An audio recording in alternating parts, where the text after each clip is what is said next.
Traffic પોલીસને ટકોર કરી છે। ટ્રાફિકના નિયમો મુદ્દે કડક કાર્યવાહીના આદેશ પણ આપ્યા છે। સાથે જ હર્ષ સંઘવીએ કહ્યું કે સિગ્નલ તોડતા, રોંગ સાઈડ આવતા લોકોનો ફાઇન ન કરો, નિયમો તોડતા લોકોને ચલણ નહીં પણ સીધા જેલ હવાલે કરો।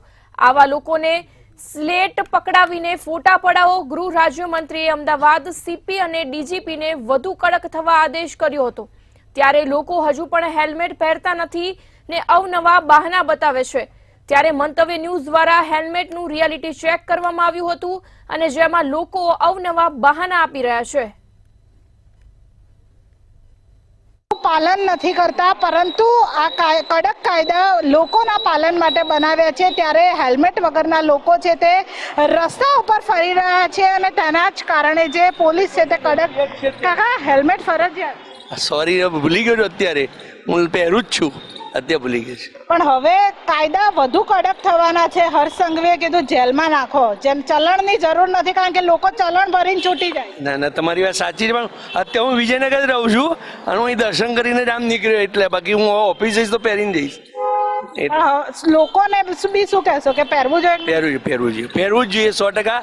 એમાં બે ફાયદા છે, એક તો શરીર માટે બી સારું રહે છે અને એનાથી આપણા માટે સિક્યુરિટીનું બી રીતે સેફટી માટે સારું જ છે। પાછળ બેસનારને બી ફરજિયાત કરો। ઓકે એમનો ઓછી સમય પડે છે થોડો એટલા માટે।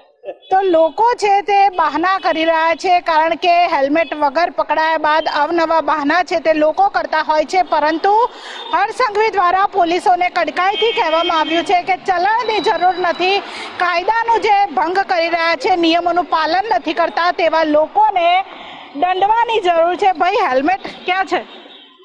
मैडम हेलमेट भूल गए हम घर पे। तो अभी जेल में डालेंगे, पुलिस को बोल दिया है कि चालान नहीं दो, सीधे जेल में डालो। कैसे देखते हो ये? से ध्यान रखेंगे मैडम, आगे से ध्यान रखेंगे।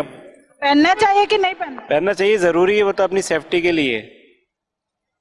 એટલે લોકો કહે છે કે સેફટી માટે છે, પરંતુ પહેરતા નથી। ત્યારે પોલીસ પણ હવે લોકોને ચલણ આપી રહી છે, પરંતુ હર્ષ સંઘવી દ્વારા સ્પષ્ટપણે કહેવામાં આવ્યું છે કે નિયમોનું ભંગ કરતા લોકોને જેલમાં નાખી દો।